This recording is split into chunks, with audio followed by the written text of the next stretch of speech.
हमारी कोशिश है कि हम अपने चैनल अवधनामा पे बच्चों को कैरियर गाइडेंस के वो हुनर सिखाएं जिससे उनके कैरियर की उन बुलंदियों तक पहुंचा जा सके जहां पर उनके पेरेंट्स या उनके वालिदैन ले जाना चाहते हैं। कैरियर में +2 करने के बाद जिस तरीके से बच्चों के सामने क्वेश्चन मार्क रहता है, उसके लिए हमारी कोशिश है कि हम डिफरेंट फील्ड के उन माहिरीन से आपको रूबरू कराते रहें ताकि आप अपने कैरियर की उन बुलंदियों तक पहुँचें जहाँ पर आप जाना चाहते हैं।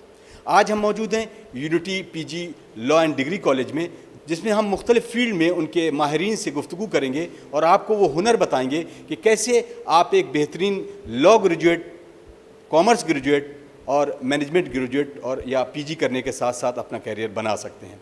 हमारी कोशिश है कि हम इस इस बदलते हुए दुनिया में कैसे इस कैरियर काउंसलिंग के तौर पर आपको इस सब्जेक्ट से जोड़े रखें।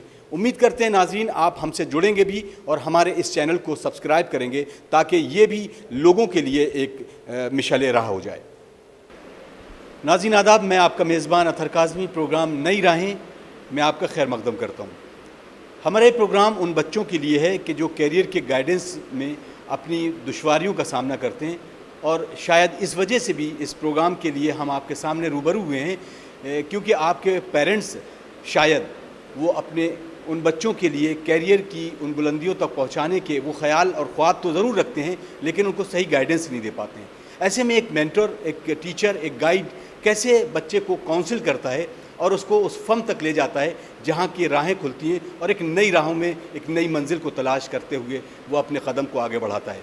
हमारी उम्मीद है कि आप इस प्रोग्राम के ज़रिए अपने बच्चे को कैरियर गाइडेंस के उस हुनर तक पहुँचाएँगे जहाँ पर आपका बच्चा जाना चाहता है। ये रोशन चिराग जो इस मुल्क को और रोशन करने के लिए आगे बढ़ेंगे, हमारा एक टीचर, एक गाइड कैसे इसको आगे बढ़ाएगा, हम ऐसे ही एक टीचर और एक गाइड से आपको रूबरू कराने जा रहे हैं। आज हम डिस्कस करेंगे मैनेजमेंट के बारे में।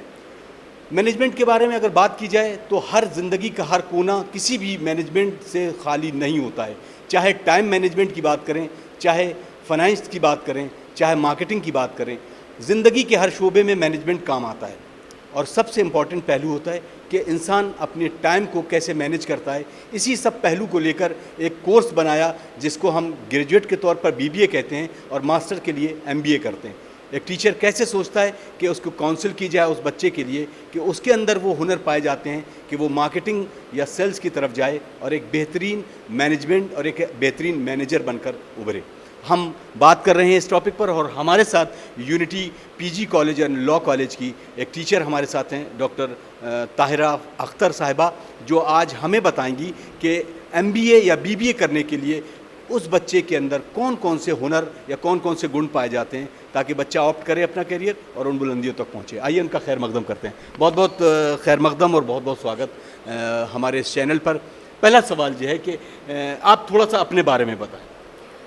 मैं doctor Tahira Akhtar, assistant professor, department of business administration, unity PG and law college. अब हम बात करते हैं कि एक बच्चा जिसने +2 किया हुआ है, जिसकी स्ट्रीम कुछ भी हो सकती है, वो लॉ कॉमर्स से हो सकता है, वो साइंस से हो सकता है, आर्ट से हो सकता है, उस बच्चे के अंदर ऐसी कौन सी एबिलिटी है जिसको आप देखकर ये कहेंगे कि तुम्हारे लिए सबसे बेस्ट है कि तुम मैनेजमेंट यानी एक ग्रेजुएट कर लो मैनेजमेंट का और वो आपके कैरियर के लिए बहुत अच्छा हो? सबसे पहले मैं ये कहूँगी कि BBA कोर्स जो हमारा है उसके लिए किसी भी स्ट्रीम का बच्चा आ सकता है, चाहे वो कॉमर्स का हो, चाहे वो साइंस का हो, चाहे वो आर्ट्स का हो। मिनिमम एलिजिबिलिटी उसके लिए है कि 50% उसकी +2 में होना चाहिए और SC ST के लिए 45% होना चाहिए।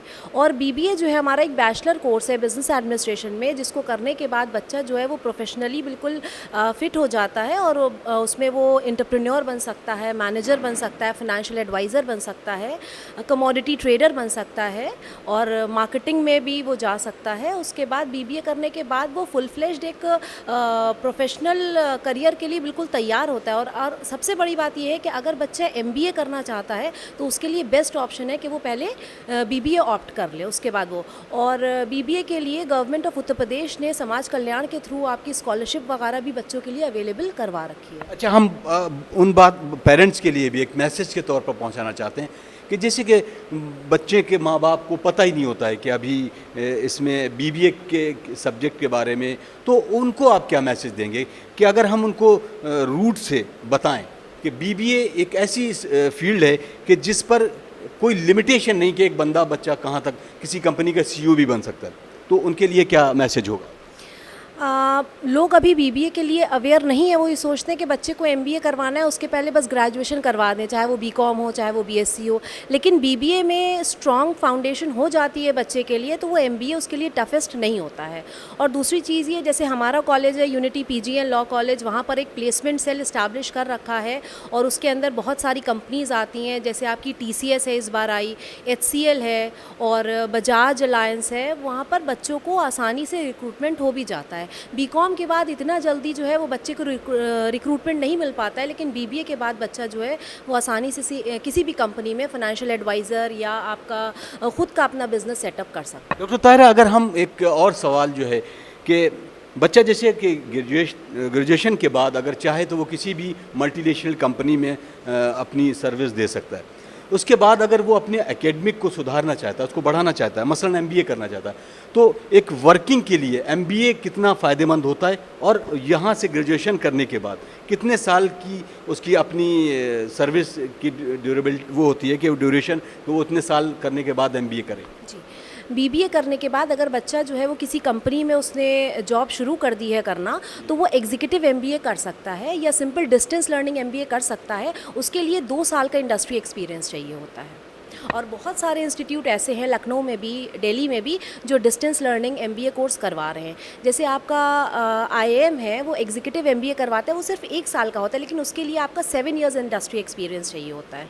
और आईएमटी गाज़ियाबाद है, आपका सिक्किम मणिपाल है, ये भी डिस्टेंस लर्निंग एमबीए करवा रहे हैं, लेकिन यहाँ पर सिर्फ 2 साल का इंडस्ट्री एक्सपीरियंस चाहिए। अगर हम बात करें एकेडमिक में, क्योंकि अगर बच्चे के जहन में पहले से है कि हमें बीबीए करना है, फिर एमबीए करना है और उसके बाद हमें इसमें पीएचडी करना है, कैसे करना है, तो एक बच्चे को एकेडमिक में जाने के लिए आप किस तरह से गाइड करेंगे, वो अगर +2 के बाद आ रहा है आपके पास?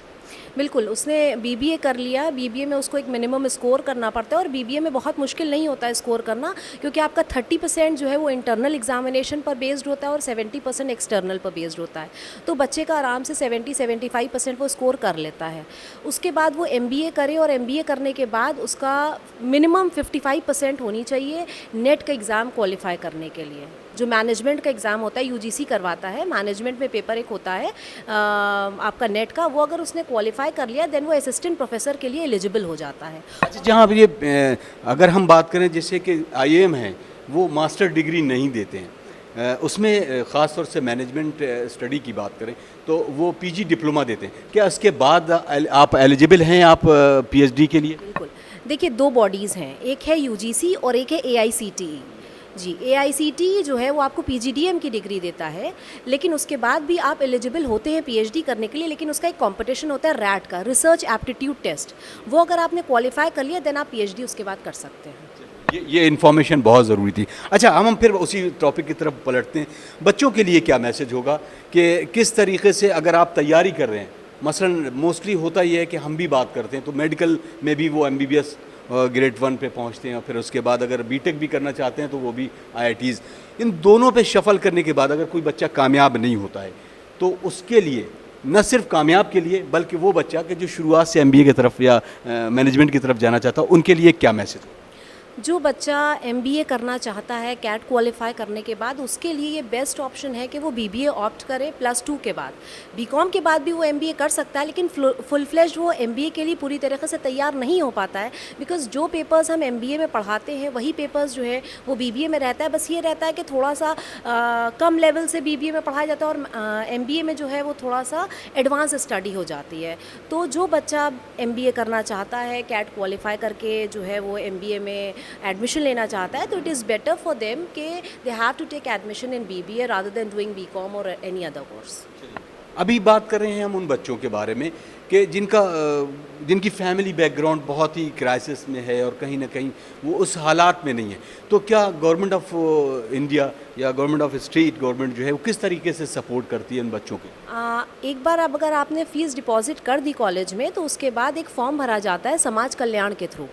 ठीक है, ऑनलाइन वो फॉर्म होता है, वो अगर फिल कर ले बच्चा, उसके बाद उसकी स्कॉलरशिप पूरी रिफ़ंड, मतलब जितनी भी फ़ीस उसने दिखाई है रिसिप्ट में, वो पूरी उसके अकाउंट पे रिफ़ंड हो जाती है। उसके लिए कुछ ऐसा भी क्राइटेरिया है कि उस पेरेंट्स की जो मिनिमम इनकम होती है वो कितनी होती है? मिनिमम इनकम उनकी है I think 1 lakh per annum.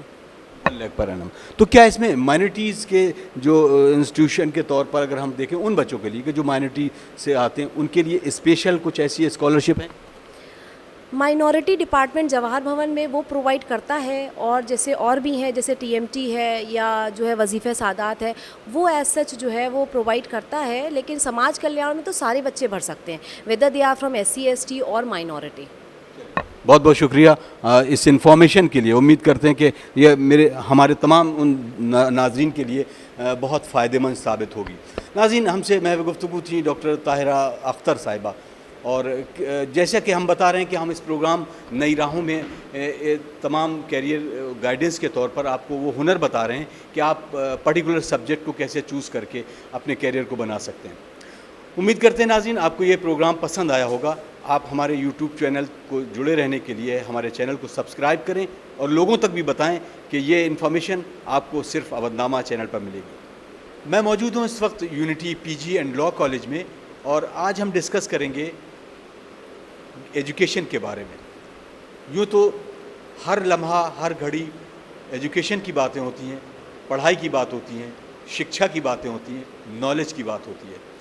Her field का हर वो मास्टर आदमी जिसको हम टीचर कहते हैं एक ऐसा इज़्ज़त का मुकाम रखता है कि जहाँ पर उसको एक टीचर की हैसियत से ज़्यादा उसको एक मेंटोर, एक गाइड के तौर पर याद किया जाता है। B.Ed सब्जेक्ट कैसे एक बच्चे के लिए फ़ायदेमंद हो सकता है, इसमें एलिजिबिलिटी क्राइटेरिया एडमिशन का क्या होता है, कैसे टेस्ट देकर वो B.Ed कर सकता है, और एकेडमिक में जाने के लिए क्या क्या चीज़ों की ज़रूरत होती है। हमारे साथ इस मौजू पे गुफ्तगू करने के लिए एक टीचर मौजूद हैं। हमारी मुराद है डॉक्टर पूजा कपूर साहिबा जो हमारे साथ हैं। B.Ed के बारे में पूरी तौर पर आपको एक कैरियर गाइडेंस के तौर पर आपको उनसे डिस्कशन करवाता हूँ। बहुत बहुत स्वागत है मैम। पहला सवाल ये है कि हम B.Ed को कैसे एलेबोरेट करेंगे? B.Ed है बैचलर ऑफ एजुकेशन। ये वो डिग्री है जिसको हासिल करने के बाद आप टीचिंग पोस्ट के लिए अप्लाई कर सकते हैं, और हायर एजुकेशन जैसे कि M.Ed और PhDs के लिए भी अप्लाई कर सकते हैं। B.Ed करने के बाद यानी अगर कोई बंदा अगर पर्टिकुलर किसी सब्जेक्ट में है, मतलब साइंस ग्रेजुएट है और वो B.Ed करता, तो उसके अलग फ़ायदे हैं या डिफरेंट फील्ड के, या किसी भी सब्जेक्ट का बंदा B.Ed कर सकता है? किसी भी सब्जेक्ट का बंदा B.Ed कर सकता है। तो वो कैसे आगे, जैसे वो सब्जेक्ट चूज़ करता है किसी भी, मसलन B.Ed करने के बाद उसने केमिस्ट्री में उसने किया हुआ है, PCB किया हुआ है या PCM किया हुआ है, तो केमिस्ट्री को अगर वो अपना सब्जेक्ट बनाता है तो B.Ed में किस तरह के सब्जेक्ट उसको परसू किए जाते हैं? B.Ed में जो कंपलसरी पेपर्स होते हैं वो तो सभी के लिए एक जैसे होते हैं, लेकिन स्टूडेंट ने अपना स्पेशलाइजेशन किस में किया है, वो MSc है, MA है, M.Com है, उसके अनुसार ही उसको टीचिंग पोस्ट मिलती हैं फर्दर। जो कॉमर्स के स्टूडेंट्स होते हैं वो कॉमर्स के टीचर्स बनते हैं। अगर कोई स्टूडेंट, जैसे आप पूछ रहे हैं कि केमिस्ट्री अगर ऑप्ट करता है और वो MSc केमिस्ट्री कर लेता है तो वो आगे जा कर के PGT केमिस्ट्री टीचर बनेगा। क्या सिर्फ अंडर ग्रेजुएट मतलब ग्रेजुएशन के बाद ही ये सब्जेक्ट किया जा सकता है, या MSc करने के बाद, M.Com करने के बाद, या MA करने के बाद भी किया जा सकता है? B.Ed कोर्स जो होता है वो ग्रेजुएट्स के लिए ओपन होता है, और आप इसको पोस्ट ग्रेजुएशन के बाद भी कर सकते हैं। ग्रेजुएशन, पोस्ट ग्रेजुएशन, उसमें आपका स्पेशलाइजेशन कुछ भी हो सकता है। आप MSc हैं, MA हैं, M.Com है, आपका कोई भी स्ट्रीम हो। अब B.Ed करने के बाद अभी सरकार ने कुछ दिन पहले से एक टेस्ट रखा है, एलिजिबिलिटी टेस्ट है, TET के नाम से, तो उस टेस्ट के बारे में भी बताएं ताकि बच्चे के जहन में ये रहे कि हम अगर ग्रेजुएशन कर रहे हैं, B.Ed कर रहे हैं, अपना कैरियर एक एजुकेशन की तरफ ले जा रहे हैं, तो ये टेस्ट कितना इम्पोर्टेंट होता है और उसका क्या फ़लसफ़ा होता है, कैसे उसको आगे बढ़ाया जाए?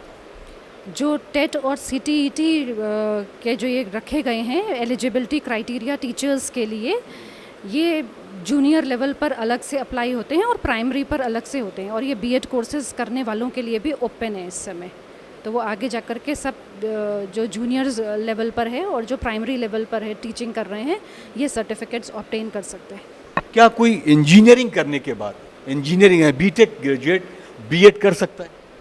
B.Tech ग्रेजुएट्स भी B.Ed कर सकते हैं, लेकिन उनके लिए मिनिमम एलिजिबिलिटी 55% होगी।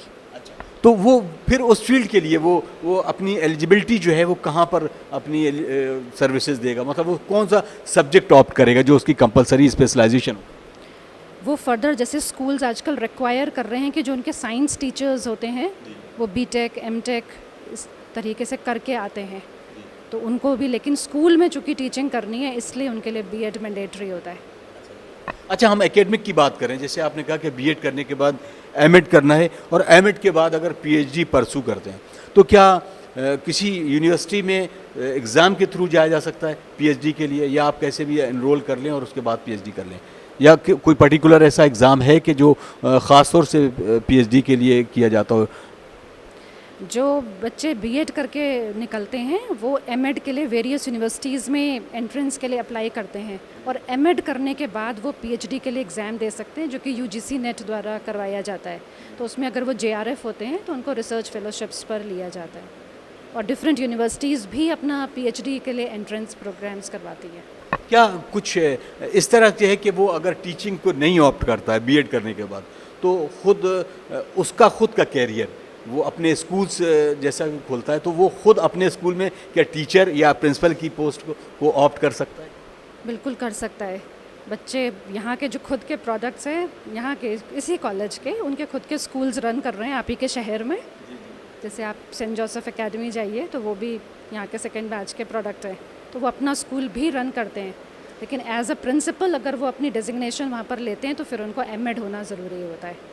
प्रिंसिपल के लिए एमएड होना बहुत ज़रूरी होता है। ठीक, आप एक मैसेज दीजिए उन पेरेंट्स के लिए कि जो बच्चे ग्रेजुएशन कर रहे हैं या करने वाले हैं, तो उनको इस फील्ड में आने के लिए क्या क्या करना चाहिए और कैसे वो अपना ऑप्ट कर सकते हैं? क्या पेरेंट्स को अपने बच्चों को ये सिखाना चाहिए कि टीचर्स तो नेशन बिल्डर्स होते हैं, तो ये लास्ट चोज़न प्रोफेशन नहीं है, ये तो फर्स्ट चोज़न प्रोफेशन होना चाहिए।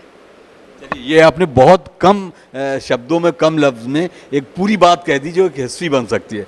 नाज़रीन, यकीनन एक टीचर की ऐसा प्रोफेशन है कि जो देश को भी बनाता है और बच्चों के कैरियर को भी। उम्मीद करते हैं कि आप इस प्रोग्राम से जुड़े रहेंगे और हमारा यूट्यूब चैनल ज़रूर सब्सक्राइब करेंगे ताकि आपको कैरियर के उन तमाम मरहलों से जो गुज़र रहे हैं उस पर हम इसी तरह के प्रोग्राम आप तक पहुँचाते रहें। अपने मेज़बान अतहर काज़मी को इस दुआ के साथ इजाज़त दीजिए कि किसी प्रोग्राम के ज़रिए आपसे फिर रूबरू होंगे।